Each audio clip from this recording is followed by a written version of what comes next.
Along the Pacific Rim of Fire, in the deepest reaches of the ocean, a treasure trove of valuable minerals has been forming in the perpetual darkness for millions of years.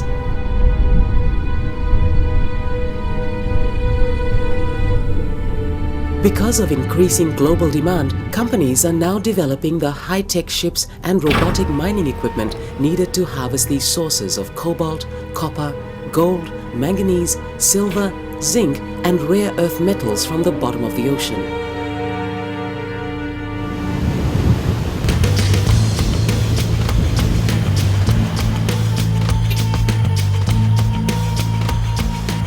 Many of the world's deep-sea minerals have been discovered in the Southwest Pacific, and harvesting these resources could provide a massive economic boost to many Pacific Island countries. But these countries are also concerned about the possible impacts this new industry could have on the marine environment and fishing resources on which they currently depend. The story of these valuable deep-sea minerals is not just a story about the small developing island countries of the South Pacific. It is also a story about anyone who has ever bought a mobile phone or any other product that relies on these metals. Because each day, each new purchase is forcing us to shine an even brighter light into the primordial darkness where some believe that life on Earth first began.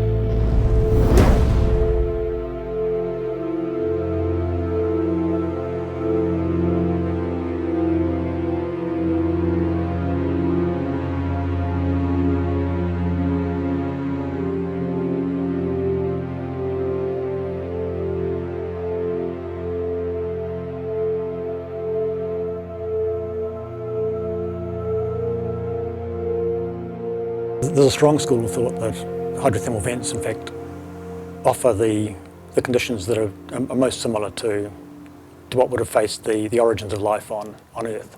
And so there is that interest in particular with the bacterial side of things, the microbial communities around vents. Seeing what they were adapted to, how they could then sort of start to develop into higher life forms. It's clear that the developed world is not going to be interested in decreasing its standard of living, and it's clear that the developing world wants to increase its standard of living. And the resources that are available right now in land-based mining are not adequate to see those two things happen. And we're going to need additional sources of metals, and the deep ocean is one way to augment what is now obtained from the continents or from land-based mining. We have to consider the interactions with other animals and with the wider deep-sea marine ecosystem. Even if we can't measure or fully understand how things operate, we know enough about what should be linked to other things within that ecosystem that we can sort of provide a good scientific guess of what might be affected or what might not be by a certain operation. We're mining lower and lower grades on the land, and we're mining in more remote areas. So we have to go to places like interior Africa, to Alaska, to interior Papua New Guinea, to remote areas where indigenous populations might be impacted by this. And we have to go deeper and deeper and deeper into the earth because all the surface deposits have been mined already over the last hundreds of years. And so we're going deeper and deeper and deeper to get to deposits that are lower and lower and lower in metal content. So the deep ocean offers completely the opposite. You have high metal contents right at the seafloor. And so this is a very big concern for environmental reasons. In the Pacific, most commercial interest has focused on deep-sea minerals known as seafloor massive sulfides, manganese nodules, and cobalt-rich crusts. But these different resources pose very different challenges for both mining companies and environmental managers. Seafloor massive sulfides can form relatively quickly near hydrothermal vents in just a matter of decades, and they can provide very high concentrations of metals at the relatively shallower depths of around 400 to 3,500 meters. These deposits have largely formed along the actively spreading centers of the oceans, where the seafloor moves apart very slowly.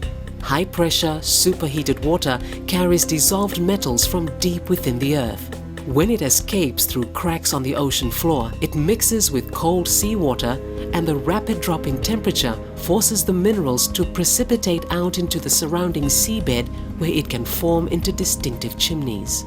Sometimes in the very hot vents, known as black smokers, the fluid turns black because of the emerging sulfides, and these seafloor massive sulfide deposits are rich in metals such as copper, gold, silver, zinc and lead. Since they were first discovered in 1977, these hydrothermal vents have also been found to be teeming with life. But unlike most other life forms on Earth that depend directly and indirectly on sunlight for their energy, these vent communities thrive on hydrogen sulfide in hot water as their source of energy. The chimneys, when they form initially, tend to develop over a period of time, or fairly quickly in fact, a mat of bacterial deposits growing on the outside, where the temperatures aren't fiendishly hot. They're less than perhaps 110 degrees, much hotter than the surrounding seawater, which typically is between 0 and 5 degrees centigrade. These thermophilic or high temperature microbes are living there, and they become the start of a whole food chain. Marine scientists are still learning about the hundreds of new and unusual organisms that depend on hydrothermal vents for life.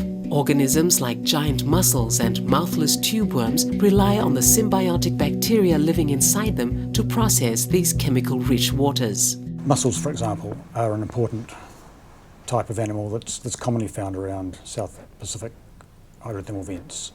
And apart from being huge, and they really are large, some of them are over a foot long, they can get up to 350, 400 millimetres.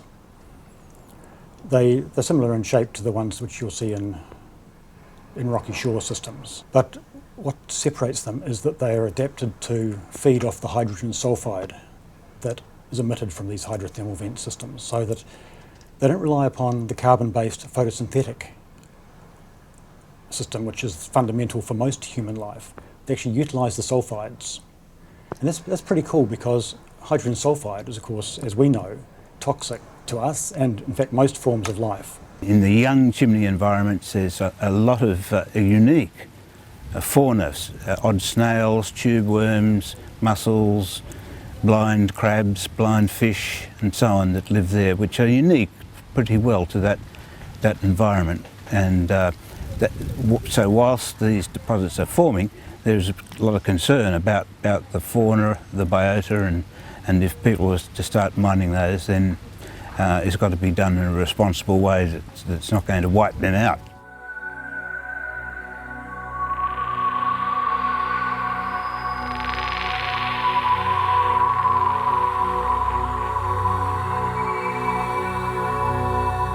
Some observers fear that deep-sea mining activities could cause lasting and irreparable damage to these unique habitats before we develop any detailed understanding of these new species, while others point to the fact that these dynamic vent systems are already constantly experiencing their own natural cycles of destruction and restoration. When you go to a new vent system, and they are being found pretty much all the time, we're finding new animals, new communities, because those situations are very site-specific. They have different combinations of depth and hence pressure, the chemical concentration, and the temperature. So some of them are as hot as 300, 400 degrees Celsius. Others are much more diffuse. Each of the vent communities is adapted specifically for the suite of environmental conditions that occur at that particular site.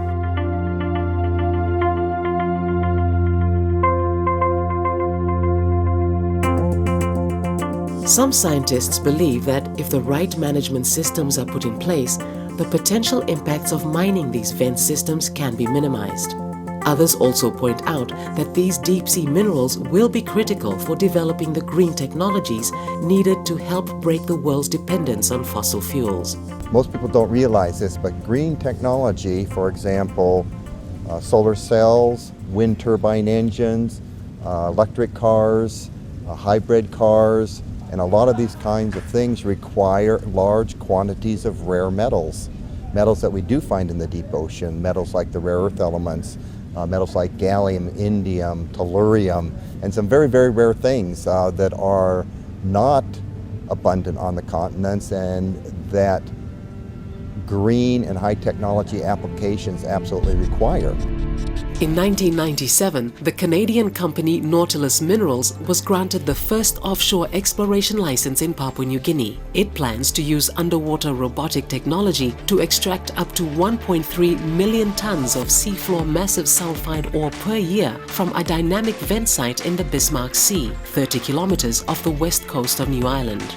Nautilus says its proposed seabed mining process will have a small footprint that will only impact on an area equivalent to 3 football fields. The proposed method will use a portable extraction system that can be moved from one site to another in a matter of days. Underwater robots will cut and crush ore that will then be pumped through a closed pipe to a surface vessel before being shipped away for further processing. In the deep ocean at a mine site, you don't have anything but the mining machine on the seafloor.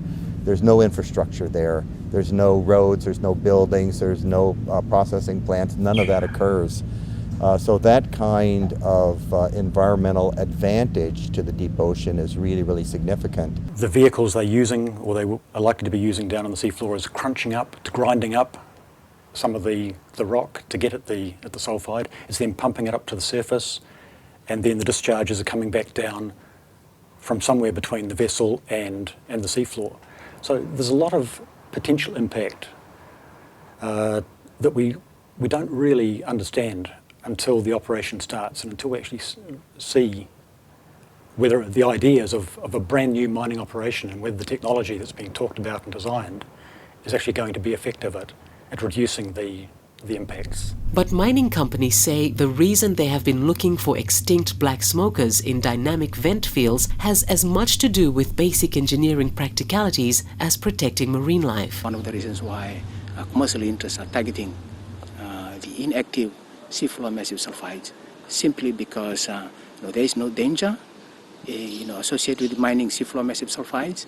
You don't have to deal with a high temperature of 300 to 400 degrees Celsius that you have to deal with in an active seafloor massive sulfides. And as well, you don't have to destroy or significantly affect huge significant amount of biological communities associated with the active ones. For quite a long time it was thought that if you concentrated on the old fields, be able to mine those without any real environmental problems, but they're very hard to find. There's no smoke coming out of them, so-called smoke, so you can't track them down looking for the smoke plume, and techniques to find these old deposits are theoretically possible, but they've not really been well developed yet. And also there's a likelihood that in the old deposits the metals that are valuable will have been leached out and gone back into the seawater. While most agree that mining seafloor massive sulfides will have an impact on the immediate marine environment, there is still some uncertainty about the impacts they may have on the wider ecosystem. We're not looking at just one site or one species, you're looking at how everything fits together. And that's the importance of taking into account the three-dimensional nature of the deep sea, where even though the seabed mining operation might affect the sea floor, those impacts potentially come right up through the water column as well, either through, as I've mentioned, direct impacts or indirect impacts, such as sedimentation or the release of toxic material into the water column, or even just things that change up through the food chain. Even the snails and the crabs, which are not living in the really high temperature water, are living in water which is chemically affected by the whole process. So they're fairly resilient, and the sort of operations that a mining company will carry out will inevitably damage them and squash them. The snails are going to get squashed and so on. But in given time, and provided it's done carefully with careful planning and so on, eventually they will re-establish themselves.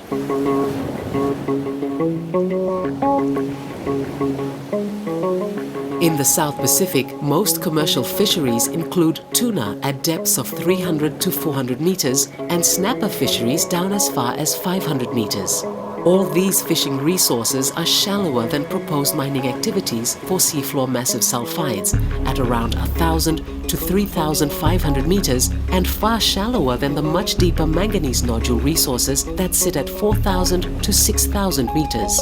Most experts agree that any impacts of mining localized seafloor massive sulfide deposits will be too deep to have any direct impact on Pacific Island fisheries resources. However, there are concerns about the potential impacts that result from sediment plumes and the process of pumping product up to the surface vessel before returning the waste material and waters back to the seafloor. There's a connection which we don't well understand between the deep sea and the upper surface layers. We're learning about it a lot, but we also don't know much in many cases about the early life history stages of a lot of the commercial fisheries. So even though the tuna fisheries and snapper fisheries appear to be quite shallow and sustainable, we don't know much about how the early life history stages could be affected. According to international law, any Pacific Island nations that are contemplating deep-sea mining must also commit to protect the ocean environment, minimize pollution, and preserve any rare or fragile ecosystems. Because of the technical challenges and high costs of monitoring impacts on deep-sea environments, it is critical that any research initiatives be carried out in partnership with the mining companies and scientific organizations from developed countries. If any Pacific Island countries decide to proceed with deep-sea mining, a comprehensive and fully independent environmental impact assessment, or EIA, should be carried out to identify possible measures to avoid or minimize environmental impacts. Ongoing environmental monitoring must also be used to guide any future activity by helping to understand the potential impacts and recovery rates for any affected species. The other main deep-sea mineral resource exciting commercial interest in the Southwest Pacific are known as manganese nodules. These potato-shaped nodules form over millions of years as minerals leach from the seawater to collect in layers around a core such as tiny stones or shark's teeth. Manganese nodule resources contain manganese, copper, cobalt, nickel, titanium, and rare earth elements. They have been found on the seabeds of the Cook Islands, Kiribati, Tuvalu, and Niue. Manganese nodules are seen as more challenging to harvest because they are generally found partially buried in the sediments that cover vast plains in the deep areas of the ocean, predominantly at depths of 4,000 to 6,000 meters. For manganese nodules and cobalt-rich crust, because they cover extensively a huge area of the seabed, so that will, if they are going to be mined, there will be, reasonable or significant amount of disturbance of the seabed and the biological communities associated with them. Given the large size of proposed mining sites, it's feared that plans to essentially vacuum up the manganese nodules could create huge plumes of sediment that could harm and even suffocate local marine life. Inactive fauna such as sponges and corals that have been growing slowly for thousands of years could be highly vulnerable to any potential disturbance by mining. We're talking about hundreds if not thousands of square kilometres of resource potentially being mined. The main issue there is going to be the sediment plume. The nodules are sitting on the top of quite fine sediment, and from some of the work done in the Eastern Pacific, the sediment plume that's generated by dredging these nodules is very extensive. It hangs around for a long time because the bottom currents at those depths are often quite low. So you get this large enhanced area of particulate matter in the water column, basically a sediment cloud, that can come several hundred metres up into the water column, and it can disperse very slowly over 100 kilometres or more. The International Seabed Authority was established under the United Nations Conventions on the Law of the Sea to organize and control all mineral-related activities in the international seabed area outside national jurisdictions. Extensive studies of the manganese nodule resources in the Clarion-Clipperton zone of the Central Eastern Pacific have helped the International Seabed Authority to produce environmental guidelines that will be critical for the management of deep-sea minerals in the Southwest Pacific. It does mean that we've got a fair idea of where to start, what we need to look at as a science community, and what we can do to support the Pacific Island countries in carrying out their environmental impact assessments and trying to engage managers, trying to help managers with ensuring that the activities of any individual company or any individual mining operation are not likely to impact their marine environment. Scientists agree that there are some environmental impacts that can only be verified during an actual mining operation. This is one of the reasons the small developing nations of the Pacific are working closely together to ensure any mining activity is guided by the precautionary approach and the effective monitoring of any deep-sea mining operations in their shared waters. What we are encouraging Pacific Island countries to move away from is what we call a race to the bottom scenario, where countries have to work on their own and compete against each other. I think that's a bad scenario for the whole region. We want them to work together, against a background of limited resources and limited knowledge that they have, that we can put those resources together and strengthen our policy and our legislation and our capacity to be able to fully and meaningfully engage in this new industry. In 2011, at the request of its member countries, the Secretariat of the Pacific Community started the 4-year Pacific Deep Sea Minerals Project with funding from the European Union. This project is designed to strengthen the capacity of Pacific ACP states to improve the governance and management of their deep-sea mineral resources. The project is working to help Pacific Island countries build effective legal frameworks, increase technical capacity, develop effective environmental management systems, and increase greater public engagement on the issues surrounding the governance of deep-sea minerals resources. When it comes to deep-sea minerals and mining, I think all Pacific Island countries, they don't have the capacity to deal with a new industry.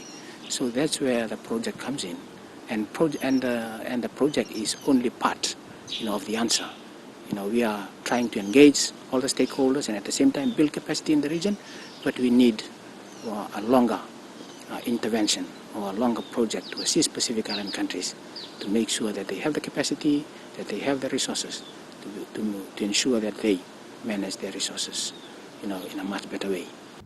Pacific Island countries must cooperate at a regional level to ensure that the emerging deep-sea minerals industry is managed in a way that will help to minimize any potential impacts on its critical marine and fisheries resources. If there is an environmental impact assessment being carried out in one of these mineral deposits in the region, we can organize experts from around the world to review the EIA report.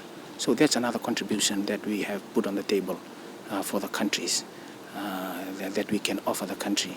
If they have any EIA and they don't have the capacity to review the environmental impact assessment report, we'll contact our network throughout the world who are willingly going to carry out the review of the EIA report and provide that's much needed sound advice to our member countries. Most experts agree that it is vital for Pacific Island countries to take a regional approach that will help to minimize any mining impacts on the wider marine ecosystem.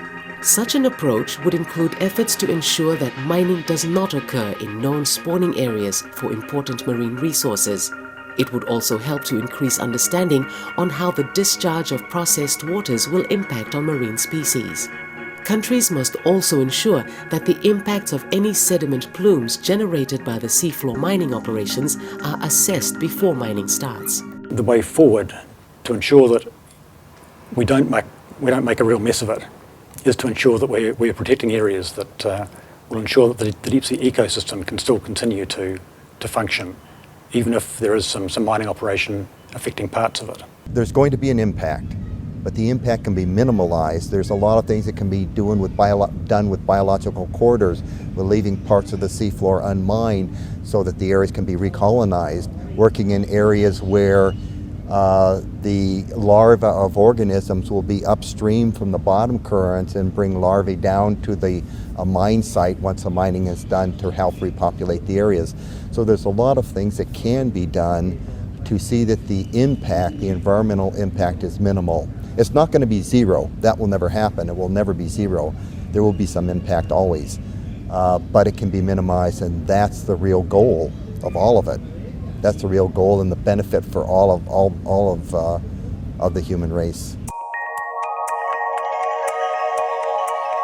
It is clear that more support will be needed to enable Pacific Island nations to develop the effective systems needed to monitor any ongoing impacts once deep-sea mining activities begin. But there is now great hope the Pacific region will continue to strengthen its collaborative efforts to minimize any significant impacts on the marine environment on which its communities depend. So I think that my personal view would be that we can achieve that balance through well thought out, well structured, well planned science, and in particular a very strong partnership between the industry on the one hand, managers on the other, NGOs, scientists. We've all got a role to play in this, and that's the exciting prospect for the Pacific Island situation. I think everybody is on board. There's a very clear willingness to adopt the precautionary approach, adopt the ecosystem principle, and try and do things right. The story of these deep-sea minerals is also a story about the people of the South Pacific, their hopes and their daily struggles to survive. As we shine an even brighter light into the darkest depths of the ocean, we must continue to ask ourselves about the benefits and consequences of mining the deep sea. While there is a chance that many of the environmental impacts of deep-sea mining may be minimized, we must also continue to ensure that any economic benefits will actually work to bring a much brighter future for the people of the South Pacific.